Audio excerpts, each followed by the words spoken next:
আসসালামু আলাইকুম।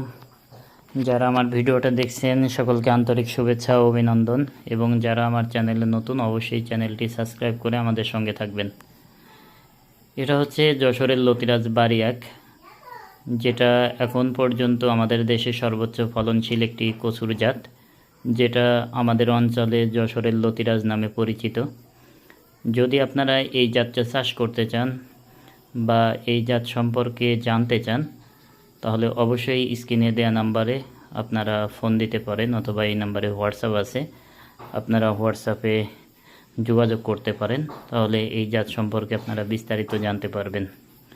অনেকেই বলেন যে ভাই, এই জাতটা চাষ করার সবথেকে ভালো সময় কখন?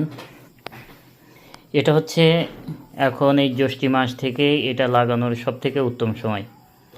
এখন এই জ্যৈষ্ঠ আষাঢ় মাসের মধ্যে যদি আপনি এই গাছগুলো রোপণ করতে পারেন, তাহলে এই গাছ থেকে আপনি 1 বছর পর্যন্ত ফলন পাবেন।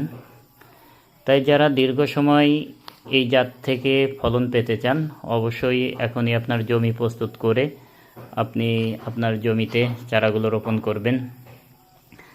আর যারা এই জাত সম্পর্কে আরও কিছু জানতে চান, অবশ্যই স্ক্রিনে দেওয়া নাম্বারে ফোন দিবেন অথবা কমেন্টের মাধ্যমে জানাবেন। এই জাতটা আসলে আমরা বছরে 2টা সময় চাষ করি। একটা হচ্ছে এই চৈত্র মাসে ধান কাটার পরে, এই সময় আমরা ব্যাপক আকারে এটা চাষ করে থাকি, কারণ এই সময় চাষ করলে এটা অনেক দিন ধরে লতি পাওয়া যায় এবং বেশি লাভবান হওয়া যায়। আর যাদের নিচু অঞ্চল পানি হয়, তারা তো এই সময় করতে পারেন না। তারা আষাঢ় মাসে আমরা যখন ধান রোপণ করি, আষাঢ় মাসের পরে যখন এই ধানটা কার্তিক অগ্রহায়ণ মাসে আমরা কাটি, তখন হচ্ছে আরেকটা সময় এই সময় রোপণ করা যায়। তাই যাদের জমি উঁচু, যেখানে পানি হয় না, তারা এখন এই জাতটা রোপণ করতে পারেন। কারণ হচ্ছে এখন রোপণ করলে আপনারা 1 বছর পর্যন্ত এই গাছ থেকে ফলন পাবেন।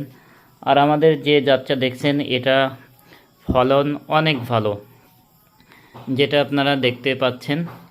আমাদের প্রতি বিঘায় 33 বিঘায় প্রতি সপ্তাহে সর্বনিম্ন 8 থেকে 10 মণ লতি আপনি উঠাতে পারবেন, যদি কিছু ফর্মুলা আছে বা কিছু ট্রিটমেন্ট আছে, এগুলো আপনি যদি সবসময় দিয়ে রাখেন।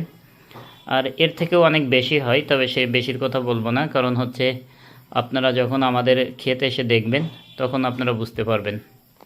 তাই যারা এই জাতটা চাষ করবেন, আপনারা কীরকম জমিতে চাষ করবেন, এমন জমি নির্বাচন করবেন যেখানে একদিন পানি দিলে অন্তত 2-3 দিন পানি থাকে, অথবা কাদা কাদা থাকে, এরকম জমি নির্বাচন করবেন। এবং জমিটা নির্বাচন করার পরে জমিটা সুন্দর করে চাষ দিয়ে তারপরে হচ্ছে জমিতে চারাগুলো রোপণ করবেন।